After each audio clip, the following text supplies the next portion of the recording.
नमस्कार, सुप्रभात. कल्याणमस्तू ज्योतिष गुरुकिल्ली यशस्वी जीवनाची मध्ये मी महेश पाटील आपणा सर्वांचे मनापासून स्वागत करतो.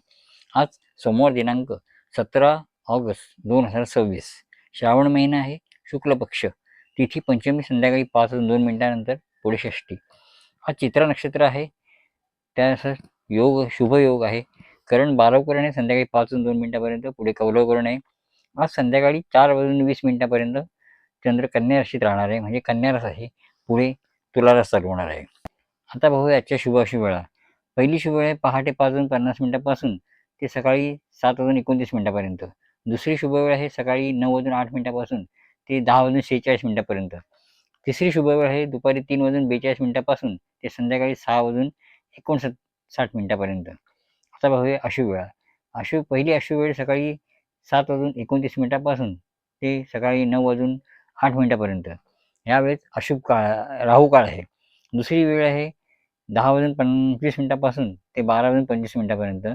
आणि तिसरी अशुभ वेळ आहे रात्री 9:20 ते 11:03.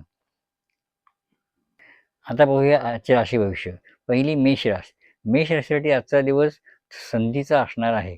नवीन कामाची सुरुवात करण्यासाठी अनुकूल वेळ आहे. आत्मविश्वास वाढेल आणि तुमच्या प्रयत्नांना यश मिळेल. कार्यक्षेत्रात तुमच्या कामाची दखल घेतली जाईल. नवीन योजना राबवण्यात यश मिळेल.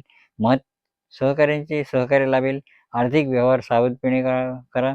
नियोजनबद्ध खर्च फायद्याचा ठरेल. जुने रखडलेले पैसे मिळण्याची शक्यता आहे. आरोग्य चांगले राहील. मानसिक ताण कमी होईल. व्यायाम आणि संतुलित आहार घ्या. शुभ रंग आहे लाल. शुभ अंक आहे 9. शुभ दिशा आहे पूर्व आणि आपल्यासाठी मंत्र आहे ओम मंगळाय नमः. पुढील रास आहे वृषभ रास. वृषभ राशीसाठी आजचा दिवस स्थिर आणि समाधानकारक असणार आहे. कुटुंबातील आनंद वाढेल. तुमच्या संयमशीलतेला यश मिळून देईल. व्यवसायात प्रगती होण्याची शक्यता आहे. नवीन करार होऊ शकतात. वरिष्ठ नोकरीत सहकार्य मिळेल. आर्थिक स्थिती सुधारेल. नवीन उत्पन्नाचे स्तोत्र निर्माण होतील. गुंतवणूक फायद्याची ठरेल. आरोग्य उत्तम राहील. पचनसंस्थेची काळजी घ्या. योग आणि प्राणायाम लाभदायक ठरतील. शुभ रंग आहे हिरवा. शुभ अंक आहे 6. शुभ दिशा आहे दक्षिण आणि आपल्यासाठी मंत्र आहे ओम शुक्राय नमः. पुढील रास आहे मिथुन रास. मिथुन राशीसाठी आजचा दिवस संवाद आणि संपर्क वाढवण्याचा आहे. नवीन लोकांची भेटी होतील. तुमच्या कल्पकतेला वाव मिळेल. व्यवसायात नवीन संधी मिळतील. प्रवासाचा योग आहे. नोकरीत तुमच्या कामामुळे प्रशंसा मिळेल.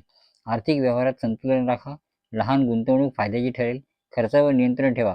आरोग्य सामान्य राहील. तणाव कमी करा. पुरेशी झोप आणि पौष्टिक आहार घ्या. शुभ रंग आहे पिवळा. शुभ अंक आहे 5. शुभ दिशा आहे उत्तर आणि आपल्यासाठी मंत्र आहे ओम बूम बुधाय नमः. पुढील रास आहे कर्क रास.